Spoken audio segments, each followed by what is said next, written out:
Hey, how's it going? Okay, we're here for Ivanhoe, chapter 11. This is your pre-read video. I'm just gonna get right to it. On in the very first, just when she starts reading, you'll hear, "From the village we heard." Oh no, "From the village were heard the distant sounds of revelry." Now, revelry is lively and noisy festivities, especially when these involve drinking a large amount of alcohol. So, that's revelry. And then, not very long after that, you're going to hear a phrase called St. Nicholas's clerks. Those are highwaymen. How they got St. Nicholas clerks to be highwaymen, I'm not really sure, but that's their vernacular, that's their language. So that's what they're talking about, and that would be, I think, well, in the United States, in America's history, highwaymen were the Mavericks, like the Cowboys,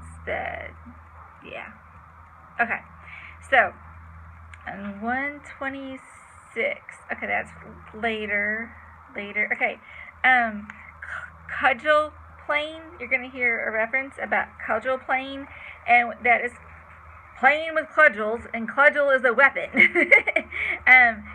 Oh, and by the way, revelry and cudgel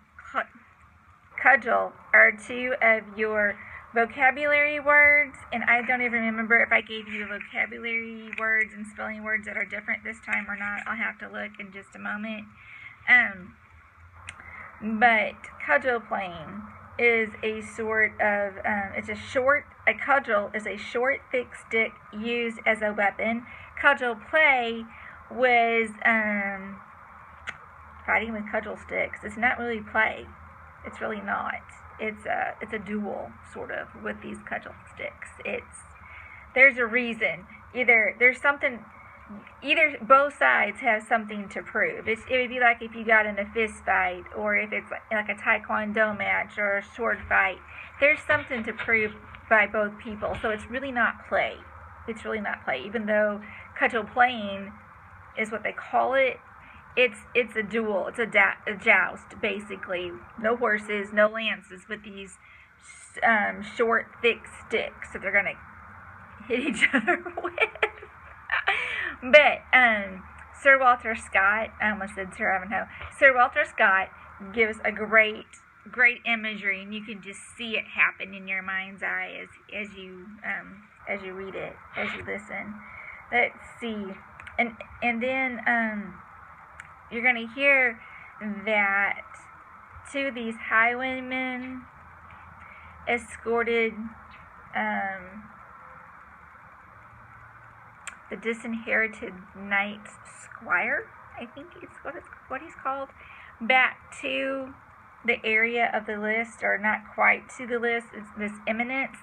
Now, I've heard of eminence as royalty, and that is one definition, but it's really in this it's eminence, it's royal. I've heard it used in that sense. I had never heard of it used as a piece of rising ground. That was new to me, so I'm glad I looked it up. I thought we needed to know, because I didn't know why this piece of ground was royal. It's not. It's rising. Maybe it has something to do with height. I didn't go into a deep word study and figure out all the who's its and what's its and the pieces and how it all got together in the history.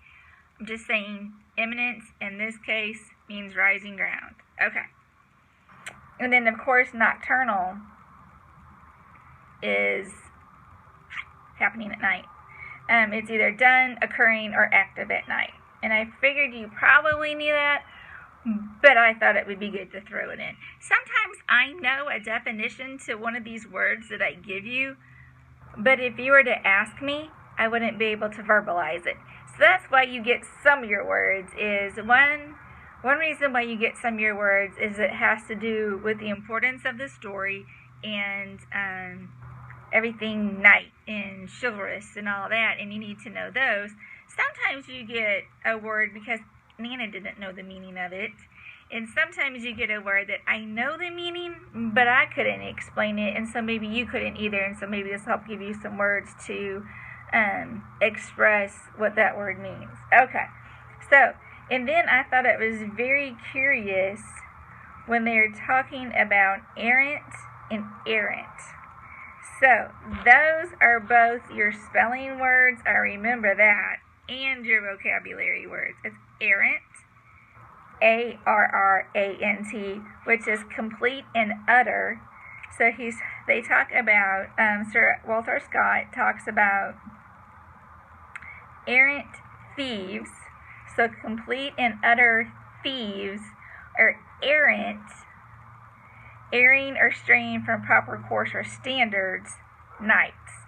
Now, there is, and now this is a whole nother ball game. I don't know, let me check and see. No, it's not this week. So, it will be in a following one where I gave you knight erranty. I know, I'm so sorry. But that is the wandering knight. It makes that little ending makes it a little different. So, watch out for that. But errant, so errant, A-R-R-A-N-T, is complete and utter, and it's going to be said about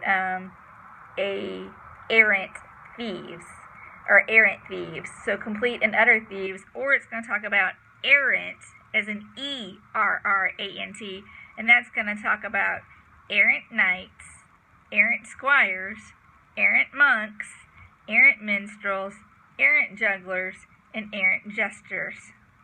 So, all those that are gone astray from the proper course of or standards. Okay? That one, you need to listen for that. And then you talk about freedom. I know you know, so I'm not going to get into that definition right here, right now. The heath is an area of uncultivated land, especially in Britain, that has characteristics vegetation of heather, grass and coarse grasses. It's weird. Let's see. And then the last two words are generosity and pavilion. But you didn't need to know that for a pre-video. So, enjoy, and I'll see you on the next one. The next video after you read.